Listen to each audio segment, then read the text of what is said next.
The noted 19th century orator and abolitionist Wendell Phillips once remarked that every step of progress that the world has made has been from scaffold to scaffold and from stake to stake.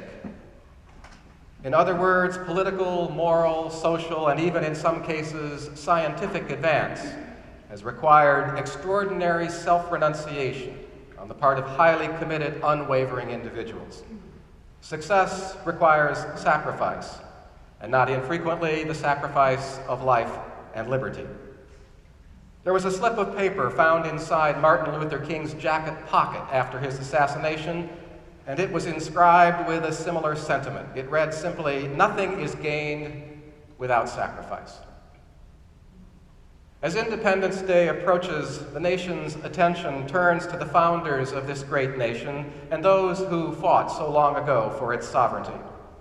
We remember in particular the Connecticut school teacher Nathan Hale, who was merely 21 years old when his attempt to gather information about British troop movements ended in his untimely capture.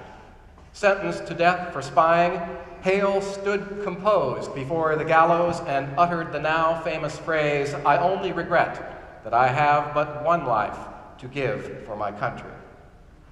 That was the year 1776, and for over 2 centuries, Nathan Hale has stood as a paragon of patriotism, willing to give his last full measure of devotion for a noble cause.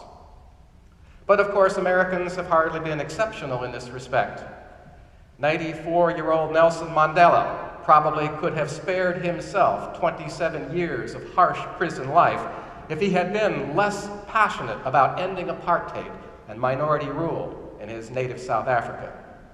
Mandela not only endured this lengthy term of incarceration and emerged unbowed, but he used that time to engage in a rigorous process of self-examination and discernment.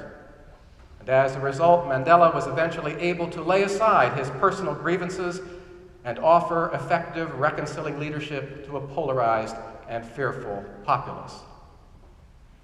But despite the lip service that we pay to it and the admiration that we express for those who practice it, sacrifice, quite frankly, is not an agreeable idea to most Americans.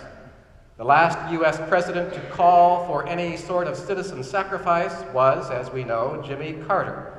And since then, his successors have treated that term as political poison. And perhaps it is. But by banishing sacrifice from our vocabulary and from our expectations of ourselves, we may be missing out on something important, something that is quite serviceable and ultimately very meaningful.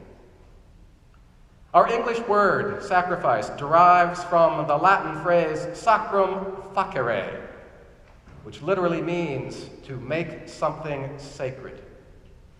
When we give of our substance or of ourselves, when we embrace some greater cause at the expense of our own narrow private interests, the significance is magnified, the value of that cause is notably enhanced.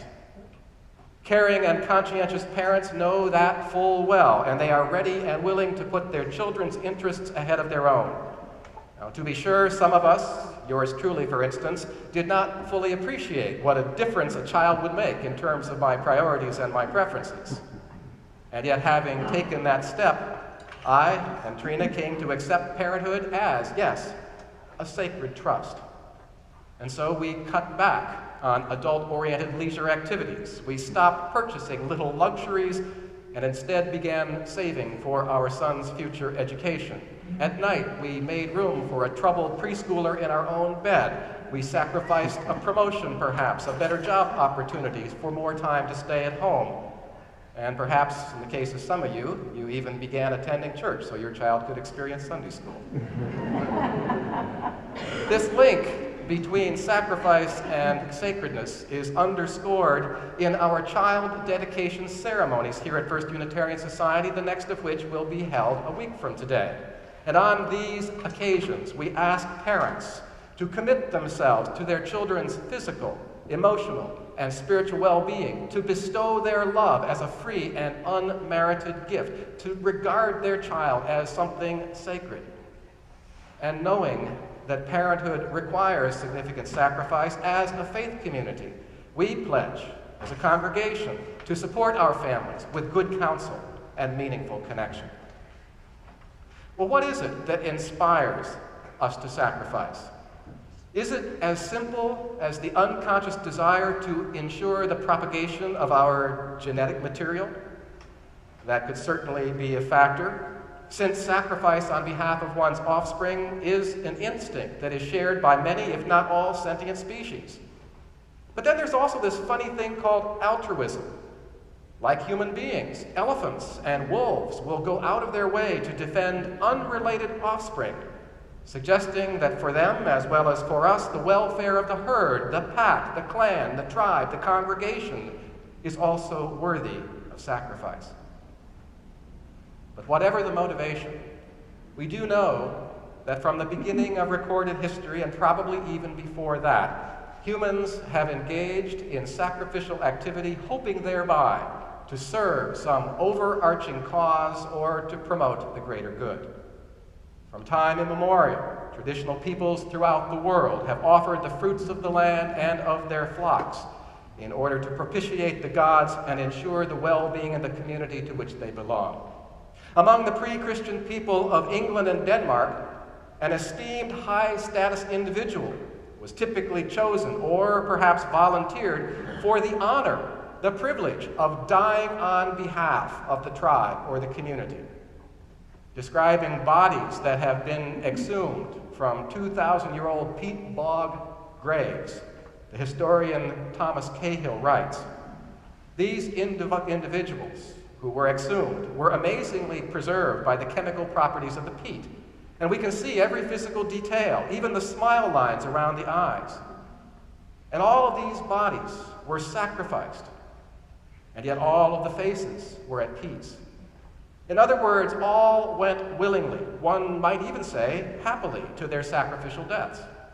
The hands of one, the so-called Lindlow man, were uncalloused, the nails beautifully manicured. Without a blemish of any kind, he appears to have been an aristocrat who offered himself as a sacrifice to the Druidic gods for the defeat of the Roman invaders."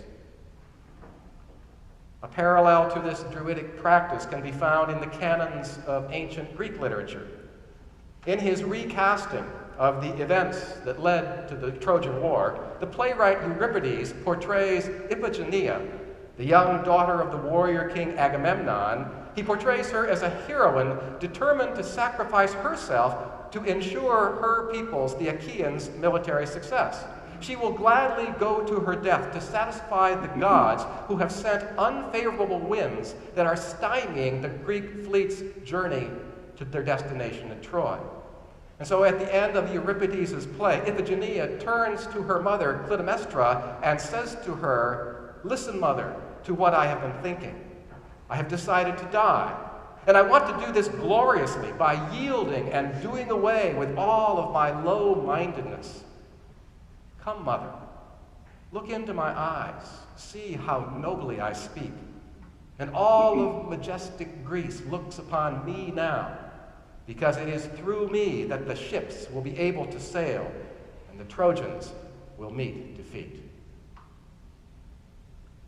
Judging from the historical record, the idea of sacrificing oneself for one's country, for the interests of truth and justice, enjoyed considerable, if not worldwide, support. In response to his followers who wept when he was sentenced to death, Socrates said, "My friends, the difficulty is not to avoid death. It is to avoid unrighteousness, which runs so much faster than death." No sacrifice, as we know, is more heralded than that of Jesus of Nazareth. And although sacrifices of this magnitude, and for similar reasons, were not uncommon in the Greco-Roman world, what made Jesus' sacrifice unique, not just its redemptive promise, but its paradigmatic character. His was an act, Jesus' crucifixion, to be emulated by the faithful. And thus the 3rd century church father Tertullian applauded the martyrs who walked in Jesus' footsteps. Their blood, he said, is the seed of the church. For Tertullian and others, there could be no better testimony to the truth of Christianity than that provided by the men and women who offered themselves, like Jesus, as sacrifices.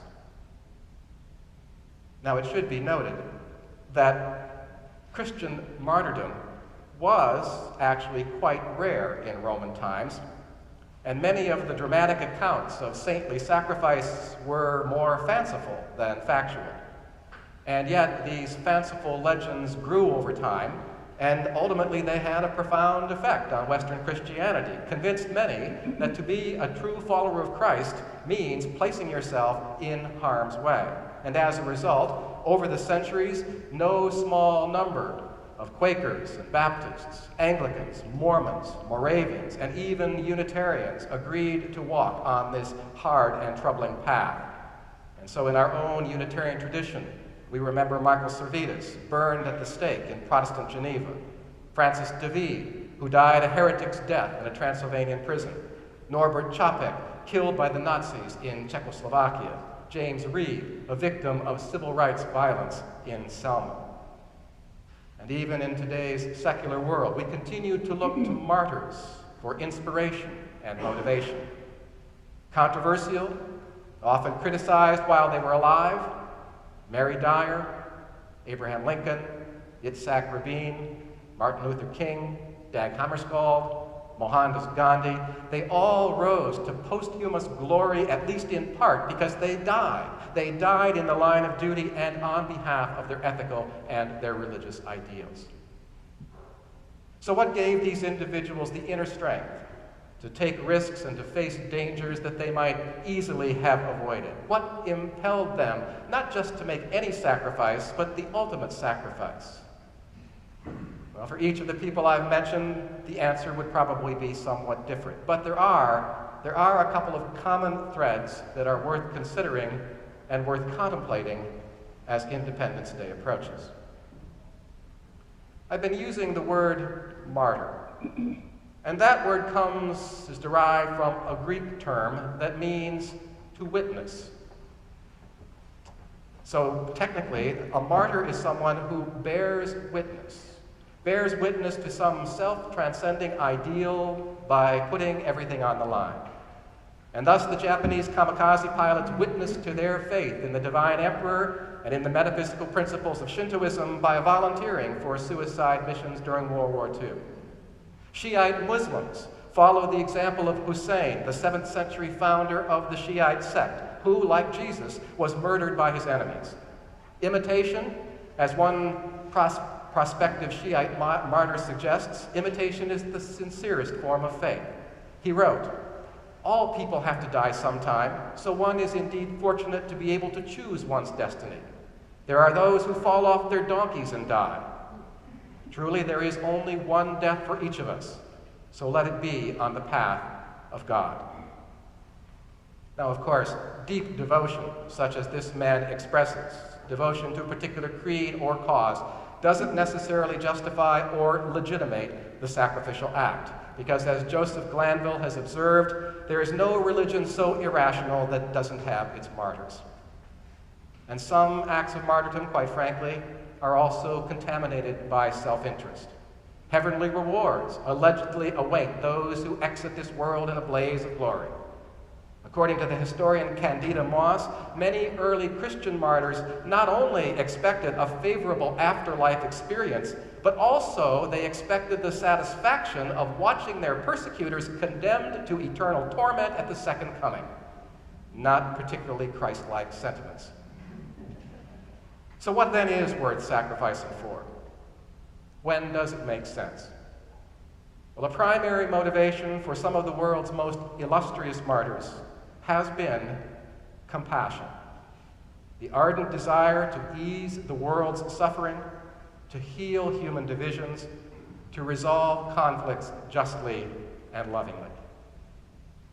Unfortunately, these very motivations sometimes become the proximate cause of an individual's death.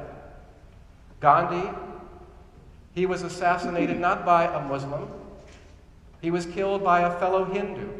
a true believing fundamentalist who was deeply offended by the Mahatma's interfaith work for peace and unity. Yitzhak Rabin was shot not by a member of Hamas or Hezbollah, but by a fundamentalist fellow Jew who regarded his dialogue with the Palestinians as traitorous. At the end of his life, Martin Luther King was attempting to build bridges between dispossessed peoples of all color, black, white, and brown, trying to see that these people all had shared interests, shared needs. And he was gunned down not long after the Poor People's March on Washington, D.C. And so what martyrs like these teach us is that the work of reconciliation, regrettably, can be very hazardous to one's health, because far too often people prefer to remain polarized, locked into their own perspective as the only legitimate one, the only godly one. And so finding common ground, identifying common interests, learning to live and let live is out of the question, and thus for these people considered to be vaguely subversive. So the first point is this: in contemplating sacrifice, it is always well, I believe, to consider people over principle, the health and the welfare of flesh and blood, rather than fealty to some abstract ideal. When Jesus queried his disciples about sacrifice, he said, "If you love me, you will drink the cup that I drink." The emphasis was on love, not on doctrine, not on creed, not on fulfilling the Jewish law. On another occasion, Jesus said, "No greater love has one than this, that he will lay down his life for his friends." Desiderius Erasmus, for one, had no sympathy with Christians who sacrificed themselves for doctrinal reasons. Writing to an English archbishop in the early 1500s, this pragmatic Christian theologian Erasmus said, "As for me, I have no inclination to risk my life for the sake of the truth. Popes and emperors, they must settle the creeds, and if they settle them well, so much the better. And if for ill, then I shall keep to the same position." Erasmus, you see, was wise enough to know that religious controversies, they come and they go, and that the truth is by no means immutable. Only love abides. Ideas do not. The psychologist Carol Pearson makes a second point that I think is equally valid. We know that sacrifice and martyrdom are appropriate, she writes, when they feel compatible with our own core identity and are an outgrowth of who we really are. So when martyrdom is imposed, when religious or cultural authorities insist that martyrdom is expected of us and it is not a freely chosen option, then we should seriously question it. Young Muslims with bombs strapped to their bodies are not true martyrs. And like the Sarnaoff brothers, and like those youthful kamikaze pilots, they are just suggestible, inexperienced victims of ideological indoctrination who have been molded into pitiless killers. But the great martyrs, on the other hand, always wrestled with themselves at great length. Like Jesus, they endured periods of grave doubt, they agonized over their duty, and thus the Lutheran pastor and theologian Dietrich Bonhoeffer, he left his native Germany in America at 1939, when the Nazi rule became too oppressive. He came to America, then went to Great Britain, but returned to Germany just months later, convinced, as he put it, that I must live through the difficult period of my national life with the Christian people of Germany. He joined the anti-Hitler resistance, and he later wrote of the relief, the profound relief that he felt at having rediscovered his true calling, his true self. Great souls like Bonhoeffer, Hammarskjöld, didn't worry about their reputations. They didn't worry about the future. They always sought to do what they felt was righteous, what was loving, and then they let the chips fall where they might. No matter that the message seemed to be falling on deaf ears, no matter that their friends questioned their sanity, as Bonhoeffer's friends did. And although they did not seek suffering, neither did they try to avoid it. In death, as in life, they sought only to follow the path that love commanded and that their own inner compass required. There is no happiness in life so perfect as the martyrs, American writer O. Henry once said.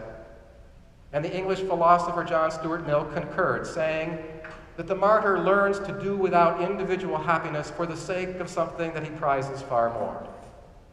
So paradoxically, what these people are telling us is that sacrifice, when it is performed in the proper spirit and for the right purpose, can be, and often is, its own reward.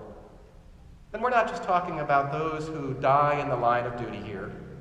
Most parents have experienced the kind of self-transcending satisfaction that accompanies ungrudging and reasonable sacrifice for one's children.